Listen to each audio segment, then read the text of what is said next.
Day 2 of 7 days study challenge के छ तपाईहरुको खबर सन्चै हुनुहुन्छ होला सो म जुन टार्गेट लिएको थियो 7 days स्टडी च्यालेन्ज त्यसमा मैले 90% कुराहरु क्लियर गरिसके यसमा एकाडेमिक देखि लिएर नन एकाडेमिक कुराहरु पनि एड गरिराछु पढाइको कुरामा त 3-4 वटा टपिक म एड गरि नै हाले पढाइमा अगाडि अनि नन एकाडेमिक कुरामा फेसिङ क्यामेरा त्यसपछि स्क्रिप्ट राइटिङ भिडियो एडिटिङ जस्ता कुराहरु एड गर्दै त्यो स्किलहरु पनि सिक्दै जान्छु सो बिहान म आज 5 बजे उठे 5 बजे उठेर जगिङ गएको थिएँ त्यहाँ फुल अप पुसअप एक्सरसाइज गरे सबै अनि समयमै रुम फर्केर म आफ्नो 2 hours of first study intake म स्टार्ट गरे सो तपाईहरु हेर्न सक्नुहुन्छ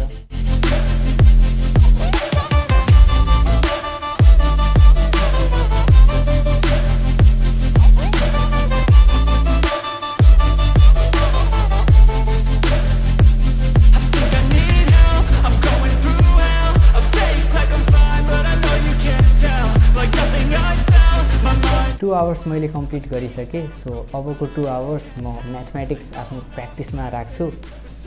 सो 2 आवर्समा मैले सिम्पल टपिक 2 वटा कम्प्लिट गरे 100% क्वेशन सल्भ गरिसके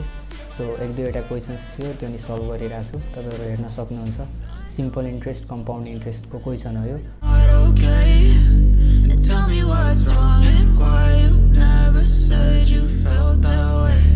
I guess you're trying to stay strong and fake a smile until I look away.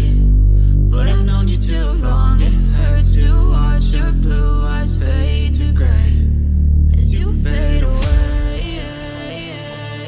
So म 2 आवर्स को इन्टेक म्याथमेटिक्स को त्यो नि कम्प्लिट गरिसके सो अब फाइनल इन्टेक 3 आवर्स को यो हुनेछ सो यसमा म इकोनोमिक्स ल जस्ता सब्जेक्टहरु पढिराछु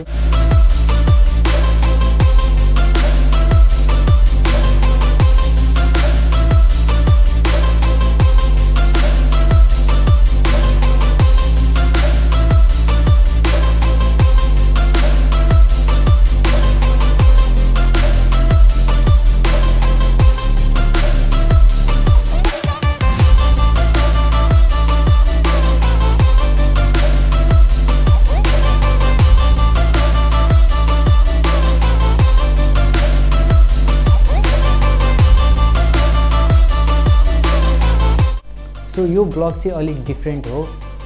अरु ब्लग भन्दा यसमा म धेरै कुराहरु क्याप्चर गरेछु तपाईहरु हेर्न सक्नुहुन्छ and you all guys are relating me so keep watching keep supporting me र तपाईहरु आफ्नो प्रतिक्रिया पनि दिनु न कमेन्ट बक्समा